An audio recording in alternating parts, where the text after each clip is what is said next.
Thank you for joining me, Ashwin Mberi, on NMH at 1, where we highlight the news making waves in Namibia and beyond, ranging from current affairs to community stories, sports and economic news.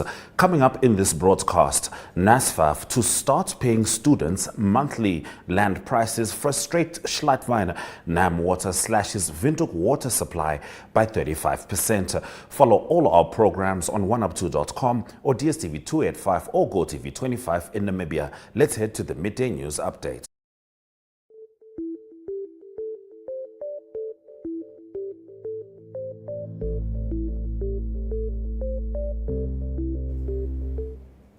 A 5-year-old survived an attack after he was set on fire for allegedly stealing sugar at a shebeen in Omako village, Tsandi constituency in Umsati region. A case of attempted murder has been opened against the suspect, aged 35, who is due to appear in court today. Umsati Police Crime Investigation Coordinator Deputy Commissioner Moses Simaho, who confirmed the incident, said it happened on Wednesday at 2 p.m. when the suspect allegedly burnt the minor by setting fire to the grass and putting it on the child's body. Simao said this happened after the minor allegedly broke into the shebeen and stole sugar. The boy survived with serious injuries on both hands and both feet, as well as on the thigh and leg, and is receiving treatment at Tsandi Hospital. Visual News highlights the latest stories from across Namibia right after the break. Hi, Kambaripa. Hi, Melissa. You look upset. Is everything okay? A healthcare worker refused to attend to me because I visited the healthcare facility without a guardian. Healthcare workers are not allowed to do that. This sounds like a job for your shield of survival. Huh? Your rights, they're your superpowers. Your shield of survival is your right to life, health, nutrition, shelter, and an adequate standard of living. For more information, contact the Children's Advocate Namibia in the Office of the Ombudsman on 061 20 73 111. Send us an SMS on 20401. SMS costs 40 cents. You can also send us a message via our Facebook page. Remember, the services of the Children's Advocate are free of charge.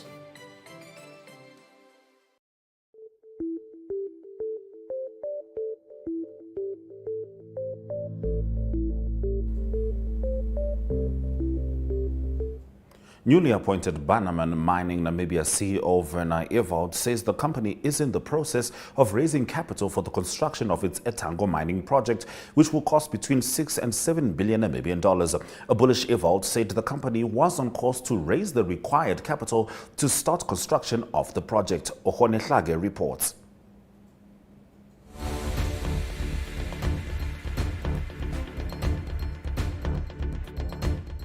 The uranium price. You know, here in 2007, $138 per pound, and Fukushima incident, and it's been here down here at even at $18 per pound, and now it is on its way up, and we are now the spot price at $90 per pound. So you know, now is the time for us to develop, and there's a lot of, you know, this is a graph from the World Nuclear Association on supply and demand. And this line going up here is the demand, the projected demand till 2040.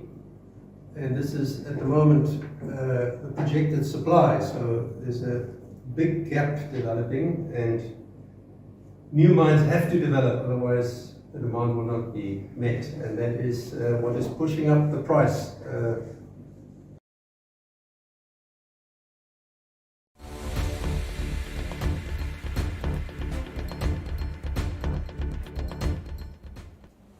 Namibia Financial Institutions Supervisory Authority CEO Kenneth Matomola says the regulator is among one of the first to launch a fintech regulatory sandbox. 2 startups referred by a micro-lending application and Argo Analytics will participate in a pilot project to test their products in the market. Ohonehlage reports.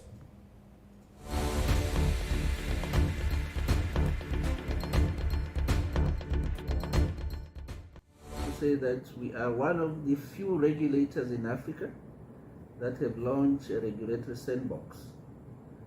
This journey we expect not to be easy, but it's critical to embark upon it, to learn and adapt along the way. To stay stagnant is not an option for us, especially in the world that keeps moving despite the challenges that are therein. NAMFISA received a total of 30 applications in the first cohort of applications, of which 10 focused on micro-lending sector. Of these 10 applications, the authority has approved 3 applicants that are ready and fully adheres to our requirements.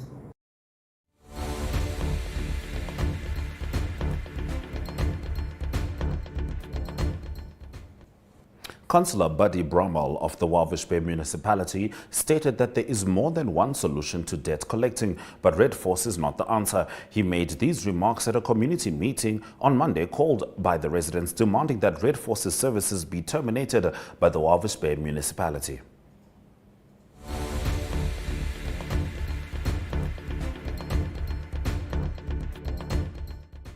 Is to get Red Force to the table and say, look, the residents do not want this. Once they do that, they can actually sit with Red Force and say, the residents don't want you, we are going to cancel the contract. Right. Now, I'm not a politician, I don't make promises. But if you sit around a table and negotiate, you'll find that there will be a solution.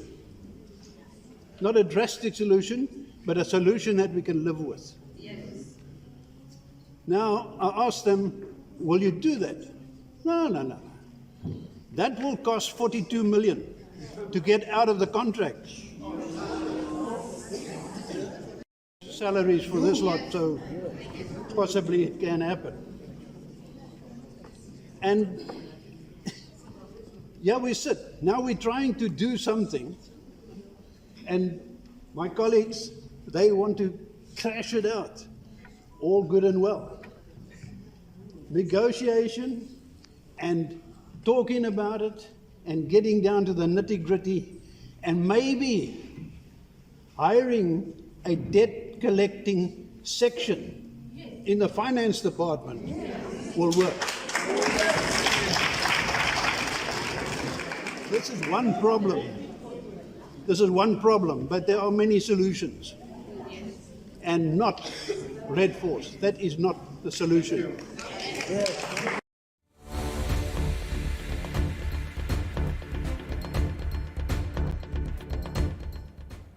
Namibian Sun leads us into the newspaper review shortly.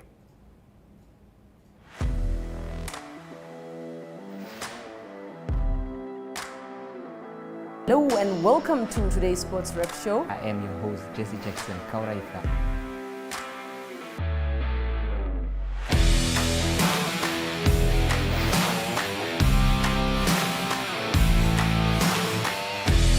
In replay, Namibia, who had won the toss for the first time on this tour.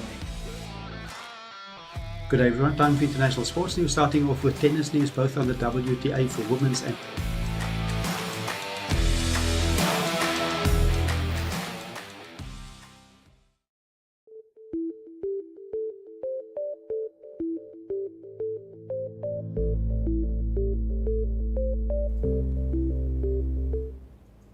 Let's get into the newspaper review on NMH at 1. Namibian Sun reports that a police officer from Oshikango ended up with bite marks on his arm after a fuel smuggler thought he could escape by using his teeth on the law enforcer.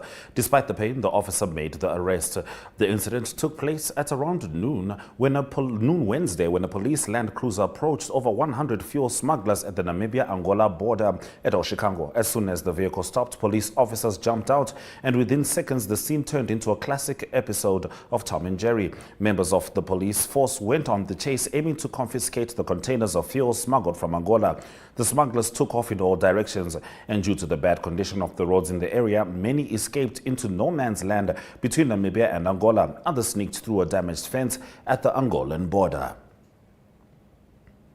On page 3, Republican Party lawmaker Matthias Mbundu says Finance Minister Ipumbu Shimi must do away with the Financial Institutions Markets Act clause around pension preservation and clarify its constitutionality. If implemented, the clause will make it compulsory for pension funds to retain 75% of capital invested while paying only 25% to beneficiaries upon retirement, resignation or retrenchment before the age of 55. In a motivation in the National Assembly, Mbundu implored Shimi to put the clause on hold. There is a great need for the separation of the controversial pension preservation clause from FIMA. The minister must put on hold all controversial clauses, FIMA said.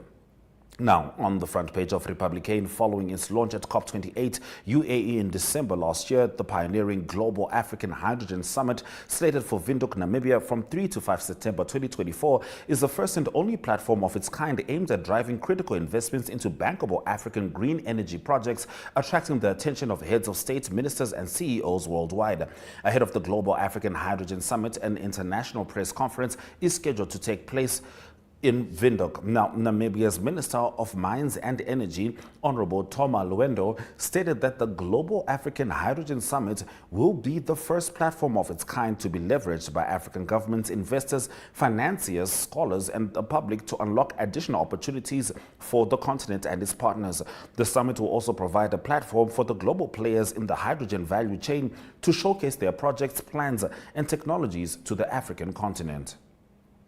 Now on page 3, members of parliament say the $8 billion Namibian in royalties the government has received from mining activities over the past 5 years is very low, urging a radical shift in how Namibia benefits from her resources. To remedy the situation, the Parliamentary Standing Committee on Natural Resources and Economics and Public Administration, in a joint report, have called for increased government ownership in mines, as well as for the monitoring of private mining strips for the potential smuggling of diamonds and other materials. It was also recommended that the Namibian government amend its laws to make it mandatory for the state to own shares in every mine at no cost. The Ministry of Mines should ensure that no mining rights are given without 50% shareholding of the state, and should encourage and compel mining companies to establish processing plants for value chain addition and assist financially in setting up refining and value addition factories, the report read. Now, the government has previously cautioned against this stance, saying it could put off investors. On front page of Allgemeine Zeitung, the NamWater has been forced to decrease Windhoek's water supply by 35% of its actual demand. The levels of the 3 dams that supply the city, Omatako, Swakopmund and Von Bach, are critically low due to minimal inflow during this rainy season. The city of Windhoek announced this week. Water Minister Schlettwein last year said the total water demand for Windhoek is about 28 million cubic meters per year, of which 22 million cubic meters comes from the 3-dam system. According to the latest dam bulletin issued by NamWater, the levels of these 3 dams now average 19% compared to last season when they were 38%. Swakopmund is at 37.5%, Von Bach 11.5%, and Omatako 0.5%. The city further said the Windhoek aquifer water levels have decreased by an average of 75 meters, primarily due to extensive pumping activities since May last year. On page 3, 16 inmates at the Windhoek Central Prison who are trying to complete their degrees have approached the Windhoek High Court, claiming that the Namibian Correctional Service is deliberately hindering their studies. They claim that their internet devices and desks were confiscated and launched in an urgent application for them to be returned. Rodley Shaningwa, an inmate and final-year law student at Stadio, said in a statement that the Windhoek Central Prison's senior education officer, Robert Naundobe, admitted to him that the NCS is trying to reduce the number of students in detention. Naundobe also mentioned that they also were told to introduce these restrictions to frustrate and discourage students so that they abandon their studies. It read, NCS Commissioner General Rafael Hamunyela did deny the allegations. Stay with us as we continue with the newspaper review with the Namibian after the break. Welcome to My.NA Cars, your ultimate destination for everything automotive. I am your host, Diana Master. Teamwork makes the dream work, right? Discover the latest models, innovative technologies, and expert insights from our passionate hosts. Learn essential maintenance tips and get exclusive behind-the-scenes access to the automotive industry. Don't miss my .NA Cars on NTV every Thursday at 2100 hours. Tune in and ignite your passion for automobiles.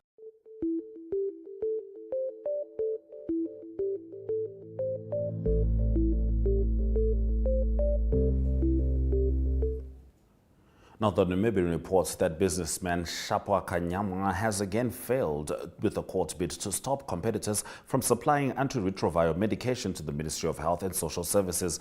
This is the third time he has attempted to get a favorable judgment in the High Court.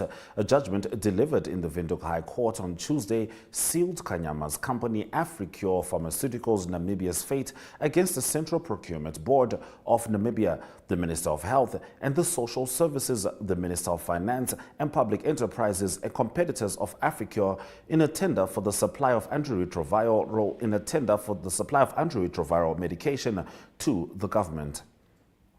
On page 3, Namibia Students Financial Assistance Fund Acting Chief Executive Kennedy Kandume says the fund will start paying its beneficiaries monthly on 26 April. This comes after the Students' Union of Namibia yesterday proposed the immediate commencement of non-tuition payments to students by the end of April. Now, this comes after the Students' Union of Namibia again had proposed the immediate commencement of these non-tuition payments to students by the end of this month. Now, the union's president, Bernard Kavau, says if the NSFAF fails to adhere to its plea, the union will hold a demonstration. He said this at a press conference at the International University of Management in Windhoek, that's NSFAF. Now, the New Era's lead story reports that Land Reform Minister Schlettwein is a frustrated man. This is due to the excessive farm prices, limited financial resources, and fluctuating market forces, key factors that continue to derail the country's land acquisition and resettlement program. He vented his frustration during the ministry's recent annual planning workshop in the capital. Schlettwein is at pains over the exorbitant farm prices and the inadequate financial resources at their disposal, which makes it impossible to achieve land acquisition as well as resettlement targets. On page 3, Linda MacLeod, consultant at the Namibian Investment Promotion and Development Board, has encouraged policymakers to address the unequal distribution of wealth from the oil and gas sector. Currently, despite large contributions to the gross domestic product, only a small portion of these revenues flow down to the local communities. On the margins of the Namibia Local Content Conference in Luderitz, MacLeod told NAMPA that measures must be put in place to ensure a fair distribution of income with a focus on growing local content involvement. We now move over to Market Watch as it reports that members of the Parliamentary Standing Committee on Economics and Public Accounts have advised national rail operator TransNamib to share the rail network with private operators. The recommendation is contained in a report prepared by the committee, which assessed the state of TransNamib and the rail network. The Transport Ministry is the current custodian of Namibia's rail infrastructure. The report advised that providing market access to the railway network to private operators may improve efficiencies in the sector and stimulate competition. TransNamib should explore the possibility of allowing private operators to utilize the rail network through concession agreements. This approach can invigorate the rail sector, enhance efficiency, and stimulate competition, ultimately resulting in improved services, the report also said. Now, Parliament recommends RED's governance shifts to SOEs. More on this in economic news shortly. Neo Paints has established a 67-year Namibian legacy, creating personalized paint solutions that blend quality and innovation for the Namibian people. We pride ourselves in being a 100% Namibian-owned company, investing in our country and our people by employing and empowering true Namibians. With every brushstroke, Neo Paints commits to our quality guarantee and always delivering a coat of excellence. At Neo Paints, we always stay true to our country. We are as Namibian as you.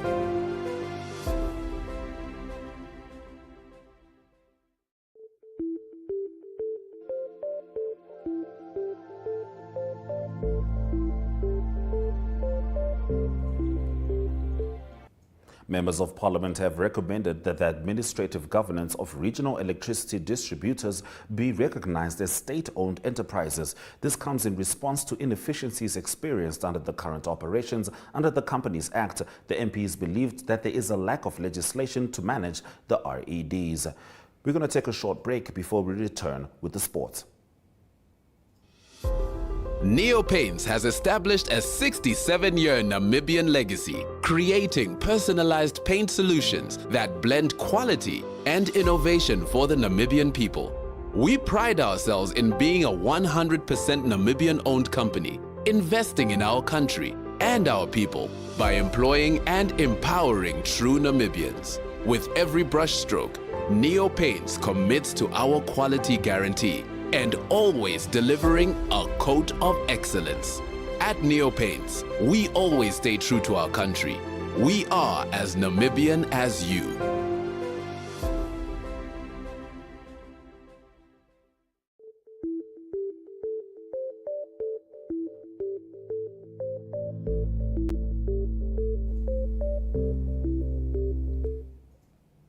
Now in sports, Blue Waters FC and the Shoke Chula Chula have been pitted against each other in the round of 32 of the PST Bet NFA Cup, with dates still to be confirmed.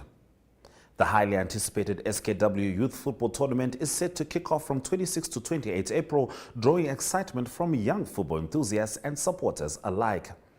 And the stage is set for a highly entertaining school sports inter-high between Holswavish Bay Private School as well as their coastal neighbors Pro-Ed Academy from Swakopmund. And of course in Windhoek everything is happening as well with regards to inter-high, and you can catch that action on NTV. Let's swing over to international sport. Hallo Namibia, ons is by die kus en ons is lus. By die Easter shot. Okay. Okay, so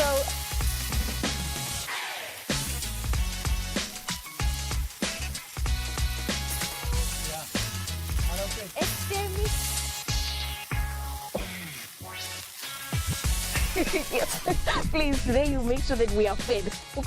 Sorry, ek as nie.